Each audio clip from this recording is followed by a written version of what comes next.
Thank you. Thank you very much.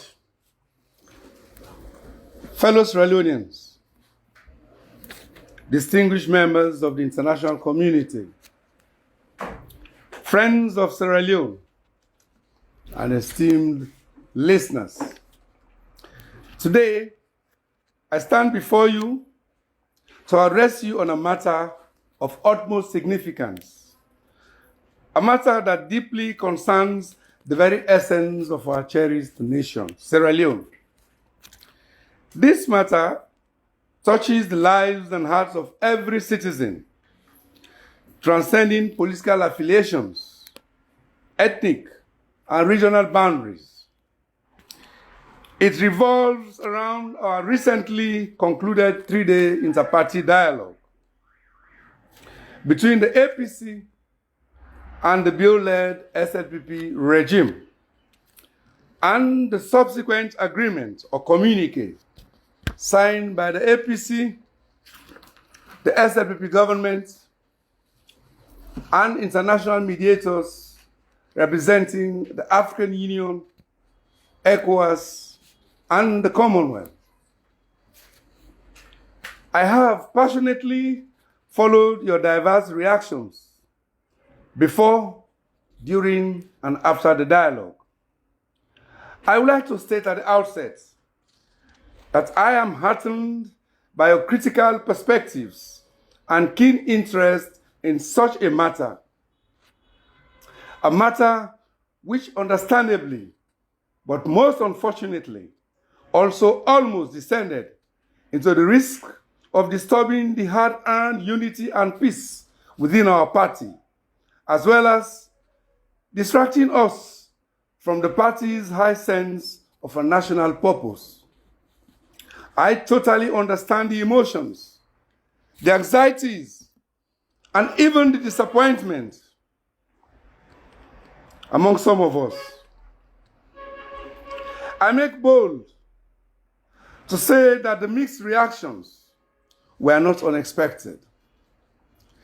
The anger was not unexpected, nor was the demand for a stronger action reflecting our core position out of place. The leadership of the APC party engaged very actively and constructively in the dialogue, without losing focus on any of the party's ideals and positions.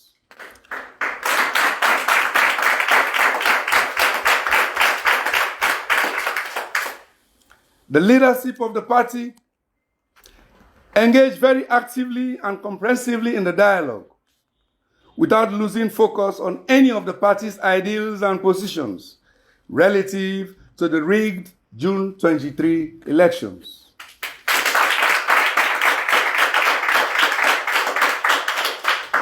I wish to inform our dedicated members, supporters, and the wider public that our mandatory 9 delegates to the dialogue, co-led by the party national chairman, Honorable Alhaji Minka Lumansere, and myself, and an additional 11 technical advisory committee members, led by my running mate, Honorable Cherno Ramadan Majuba, presented our party's concerns, our apprehensions, and our demands through a strongly articulated position paper as guided by our National Advisory Committee. The Independent Commission for Peace and National Cohesion played a crucial role in facilitating this mediation, supported by esteemed international organizations. We believe that the divisive political atmosphere triggered by Mr. Mohamed Kone's hasty and premature announcement of election results and subsequent declaration of the incumbent President Julius Maada Bio and the SLP party as the winners of the June 24, 2023 presidential, parliamentary, and local council elections was most unprecedented in Sierra Leone or even anywhere else in the world. This, we believe, should have prompted a more assertive response from the international community, in particular, all election observer missions. Had they chosen to arbitrate much earlier, undoubtedly, many of our demands could have been positively addressed and the ensuing stalemate averted. Nevertheless, we eventually consented to international mediation, leading to direct discussions with representatives of the SLPP-led government. Let us, as Sierra Leoneans, give this local initiative an opportunity to succeed.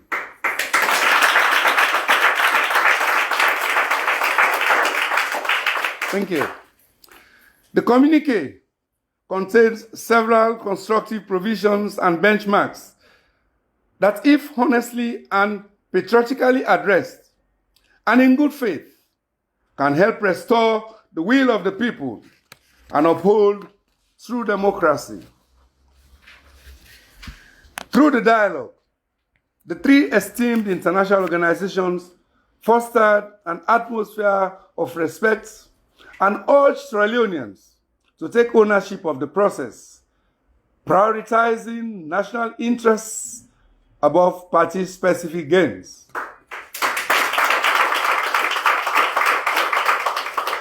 While we upheld these principles, the APC party remains steadfast in achieving a solution that safeguards the integrity of our democratic process and secures the trust of our populace.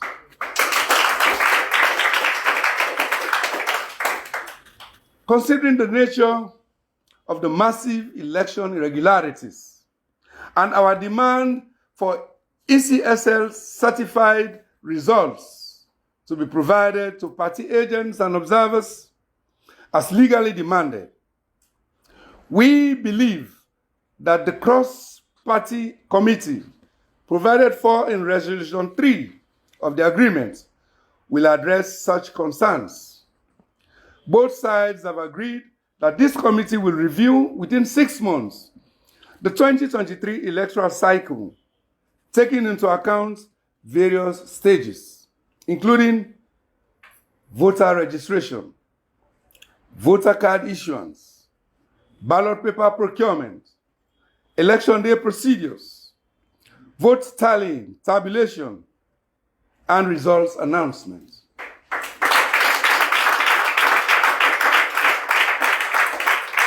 Furthermore, the committee will also draw from lessons learned in past elections since the restoration of constitutional order after the Civil War, and does not, of necessity, rule out an early election.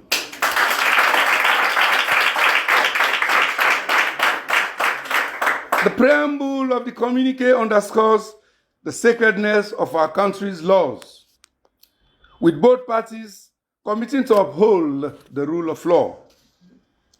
Recommendations of the cross-party committee are actionable and feasible.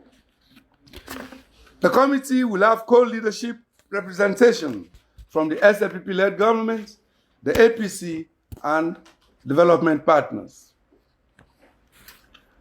I firmly believe that this committee's creation will provide a platform for both parties to engage constructively and allow justice, the rule of law, and peace to prevail in our beloved nation.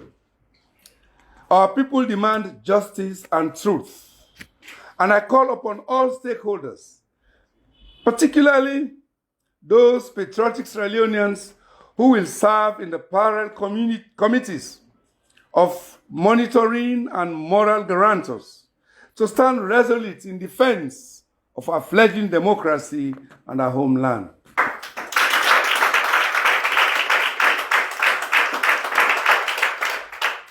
The cross-party committee will also look into matters of political violence, excessive use of force by the security forces, extrajudicial killings, and harm to innocent citizens. Most importantly, the committee is tasked with reviewing the June 24, 2023 elections and provide recommendations to address the concerns raised by the APC, serving as a guide for future elections. In the face of these developments, we recognize that several party members are unjustly detained, and many have sought refuge in Freetown and other parts of the country, facing challenges associated with relocating to a new environment. Some have even fled the country. We have called for the release of detainees and the cessation of politically motivated court cases. Furthermore, we have understandably encouraged our elected representatives to assume their respective roles at the parliamentary and local council levels.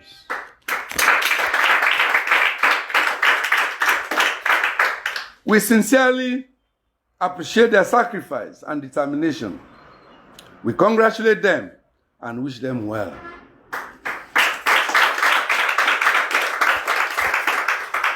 My fellow Sierra Leoneans at home and abroad, the elections of the 24th June, by which the majority of Sierra Leoneans opted to change the situation, was blatantly scuttled. If we have learned anything in that election, it is that we cannot anymore take our democracy for granted. Our election management institutions, in particular the ECSL and the security forces, as well as those acceptable democratic norms, have been under assault. And when we, elected leaders, fail to stand up to protect them, we just see how quickly things can erode. Prior to the elections, Sierra Leone was becoming a shining example for building a post-conflict democratic state.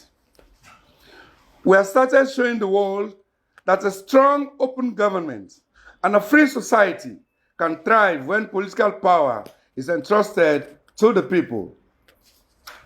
The peaceful change of government from SLPP to APC in 2007 and from APC to SLPP in 2018 demonstrate that the will of the people is above any one individual or political party. And when voters are allowed to choose their leaders in a free, fair, and transparent vote, power can be transferred and sustained peacefully.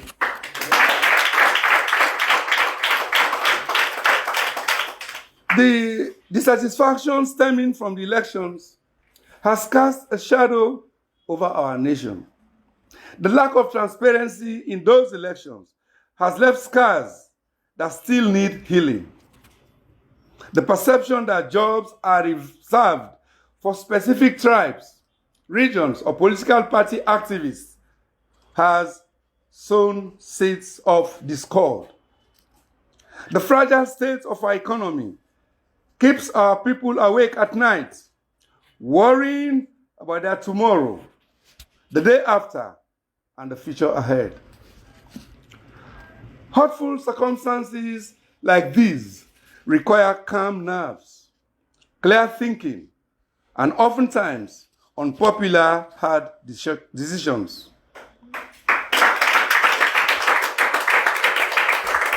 This is so because an emotional response to wrongdoing without the benefit of objective reasoning could be counterproductive. The APC party's decision to participate in this landmark inter-party dialogue was therefore informed principally by our firm conviction that in resolving a hurtful political impasse like this, there was a need for the two protagonists to have a conversation in the presence of other players. This was so that we could start the process of better understanding each other as politicians and finding common ground on which to correct political wrongs, while restoring confidence and integrity in our electoral system and body politic. This also underscores the fact that the APC is a party that puts people and country first.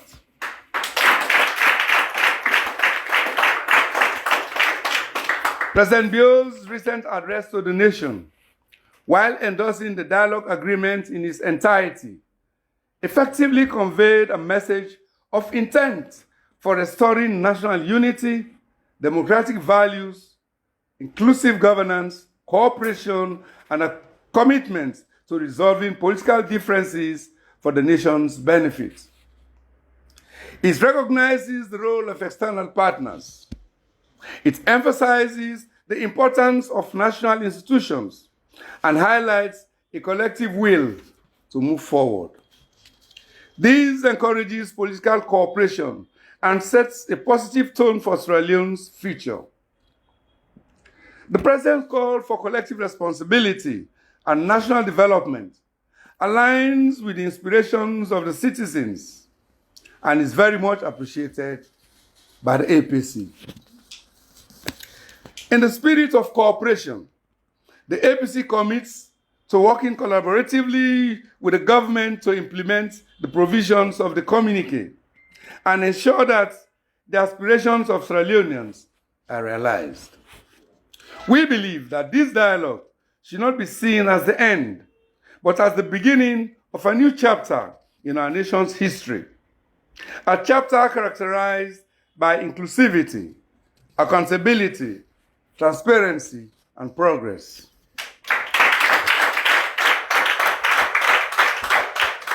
As we move forward, let us remember that Sierra Leone belongs to all of us, and its development and prosperity are the shared responsibility of every citizen, regardless of political or tribal affiliations. Together, we can build a Sierra Leone where the democratic principles we hold dear translate into tangible improvements in the lives and livelihoods of all Sierra Leoneans.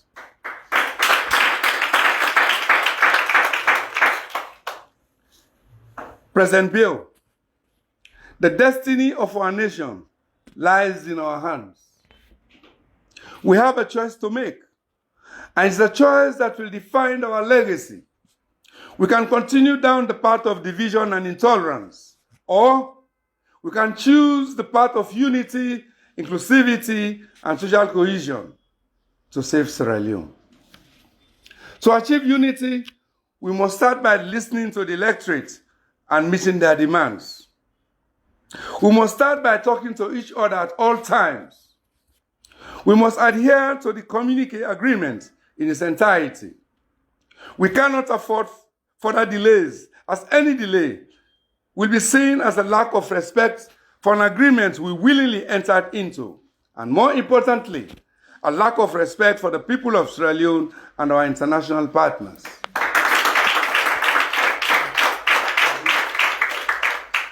The All People's Congress Party understands the importance of peace and unity in Sierra Leone.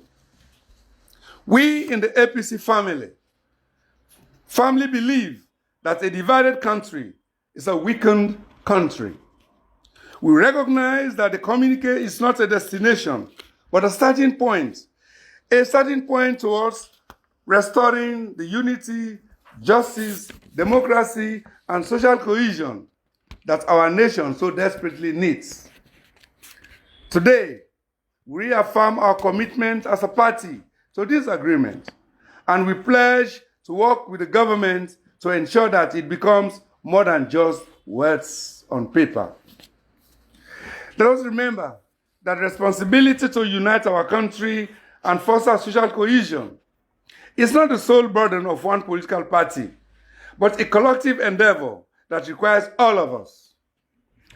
Let us work together, hand in hand, to build a Sierra Leone where every citizen enjoys equal rights, equal opportunities, and where our diversity is strength, and where peace and unity prevail. Once again, I extend profound sympathy to the families of those who lost their loved ones, those who have suffered the indignity, political intimidation, as well as those who were maimed or who lost their properties before, during, and after the election, just out of political misdirection. Political expediency should be put above your ultimate sacrifices, but not above the supreme interest of the nation.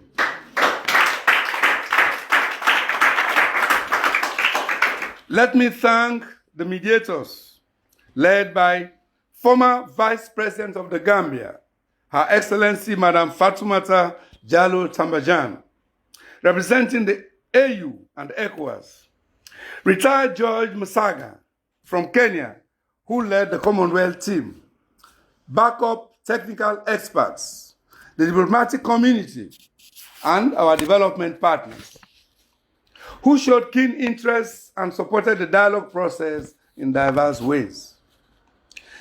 Thanks also to the Peace Commission and the SLPP-led leadership for their role toward a successful inter-party dialogue. We all deserve tremendous thanks and appreciation for our understanding, even at a time when there is a range of several non-election related sufferings that are hitting us hard in our daily spheres of life. I cannot help but to continue to plead very passionately that we exercise patience and remain resolute as we advance the dialogue process. The dialogue was not meant to be controversial or confrontational. It really should not be. This is something we all should want to sustain as we strive to restore confidence in our interpersonal relations and in our election system. I hereby wish to reiterate my unyielding commitment to continue to advance and protect your supreme interests, no matter who you are or what tribe, region, or political inclinations you belong to. It is only in challenging times like these that our true strength, our sincerity, our togetherness will shine. We can be a voice for the voiceless, advocate for social justice, and champion to overcome the causes that divide us as a people. My resolve is unshakable, and my commitment to our ideals unwavering. For the cleaning up of our heavily tainted and corrupted election system, and bringing back our development on track, I am leading, and I will continue to lead a good fight for a noble cause to the glory of God.